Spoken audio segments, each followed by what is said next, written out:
particularly educational institutions, whether it's school or college or universities, because largely till now, education has been a way of constructing a mindset.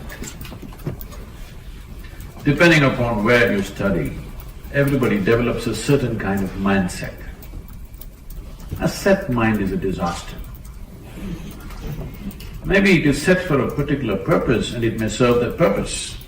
As you said, people are thinking education means employment. Education is not about employment. Employment is about survival. Education is about enhancement of the human being.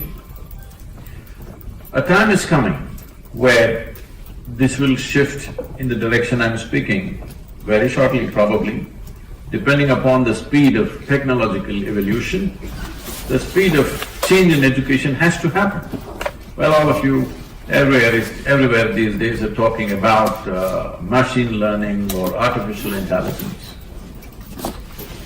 I must tell you, my first experience of knowing that machines can do something like this. I was 13 years of age. It's not like today's 13-year-old who's got already discarded 3 different, models of cell phone or iPad and things like that. At the age of 13, for the first time, I saw a flatbed calculator. Those days, there were only 2 companies making it, at least there were the only 2 available in India, was Sony and Panasonic. Sony considered very expensive because it was 125 rupees, that means $1.9. Panasonic, you could bargain it down to 90 rupees. So everybody bought Panasonic. So somebody brought this to school and they just did tuk tuk tuk tuk into tuk tuk tuk tuk tuk. I said, immediately my first thought was, why the hell are they torturing me in the math class? Here there's a solution. And immediately my mind went into, why don't they have a machine like this for science and physics and chemistry and history and all the nonsense that they're torturing me with every day. After nearly 50 years or more, now that dream is becoming real. In the next 10 years, children can see there is a machine which knows more history, more physics, more chemistry than your professors and teachers. This is a great time because till now, in the name of education, we have been deceiving ourselves and everybody that memory is intelligence. This is not just in the university, it's gone in the name of religion, it's gone in the name of scholarship, it's gone in the name of various things.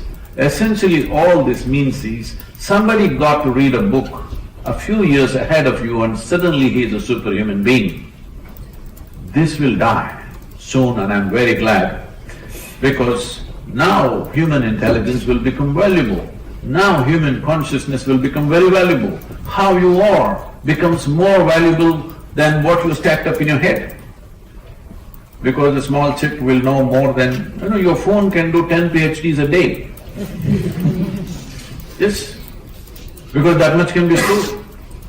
So we are mistaking memory to be knowing or intelligence.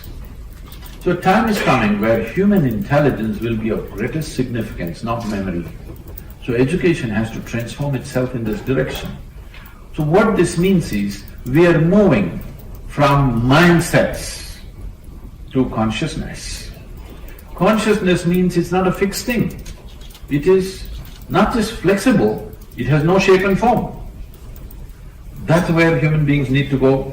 Educational institutions should take that step first, because for probably last 300 years we've been busy manufacturing mindsets. For example, because we're talking about India here, I think.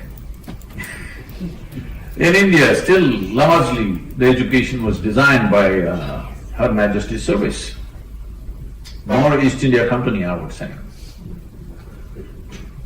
This education was designed in such a way where the cornerstone of education is obedience, not intelligence. I want you to get this straight. Obedience is the cornerstone of education process. If obedience is the cornerstone of education, This is a recipe for slavery. This is the trick of an occupying force. But we are still continuing that form of education for a variety of reasons, whatever reasons. So, change is compulsory. Change is not an option. Those who don't change will fall on the wayside. Will we allow change to happen in a haphazard way, torturing people, leaving a lot of people out of it? Or will we do it in a planned, focused way and we execute change? Will we execute change by design or by default? This is a big question in front of us. I hope as a generation of people we have the sense to execute change by design, not by default.